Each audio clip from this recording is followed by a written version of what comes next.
突然在你家后院出现一座钻石山，你会不会感到兴奋？如果告诉你这是外星物质，你有没有感到一丝恐慌？今天介绍的这部神作融合了诸多科幻经典元素，被评为19年最佳科幻剧，某瓣上的评价也是相当的高。故事开始，媒体女正在直播，炫耀着自己的粉丝比我还多2亿。背后的天空上，来自外星的大麻花突然出现，随着大麻花的降落，瞬间形成了钻石山。大麻花变钻石山，不知道带来的是财富还是灾难。人类不清楚钻石山的来意，决定兵分2路了解它，拯救人类夫妻组合白云和黑土上线。星际最强宇航员白云带领团队乘坐圆圈号飞船前往大麻花的家乡大犬星一探究竟。面对强大 N 万倍的外星文明，就不怕有去无回吗？地表最强科学家黑土博士留在地球上与钻石山尝试沟通，了解外星人的真正来意。几个月后，白云在冬眠舱内被人工智能老黑提前叫醒，原因是前方的暗物质反射了大犬星上的光线，导致飞船偏离了真正目标。白云唤醒第一小组成员商讨对策，决定靠近前方的天狼星。他想利用天狼星的引力弹射穿越暗物质，没想到天狼星剧烈的波动使飞船无法正常行驶，如果继续行驶可能会船毁人亡。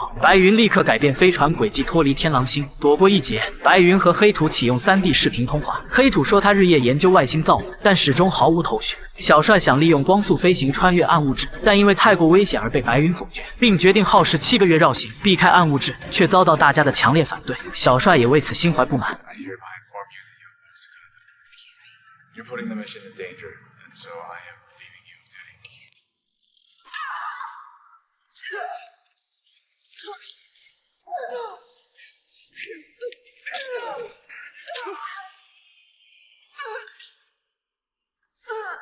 在激烈打斗后，将白云强制冬眠，带领船员启动了光速穿越计划。飞船在没有主角光环下，小帅进行了一系列高能操作，飞船失去了保护罩，引擎受到严重破坏，无法启动超光速，某些重要部位也开始损坏，即将被暗物质吞噬。危机时刻，队员小美及时唤醒白云，此时系统温度过高，氢气氧气外泄，如果2种气体相撞，可能会发生不可想象的后果。他们急忙跑向控制室，在小帅强烈的阻止下，将氧气全部放空，并将自以为是的小帅抓了起来。白云手动操作飞船，终于脱离了险境，但是损失严重，飞船失去了大量氢气与氧气，无线电系统也全部中断，与地球失去联系。幸运的是，休眠中的人安然无事。在白云的组织下，大家齐心协力检修飞船。白云决定以大局为重，放过小帅不予追究。就在2人一起维修飞船时，小帅恩将仇报，拿起匕首走向白云，但被白云轻轻一脚踹飞，瞬间小帅被电成了烤猪。与此同时，地球上的黑土博士试图用鸽子的声音与钻石山交流，但毫无结果。随后通过女儿唱歌哄睡婴儿找到灵感，他向钻石山发出交响乐，令人意想不到的事情发生了。钻石山化身广场舞，大妈音响发出巨大的声音作为回应，他到底想给人类传达什么信息呢？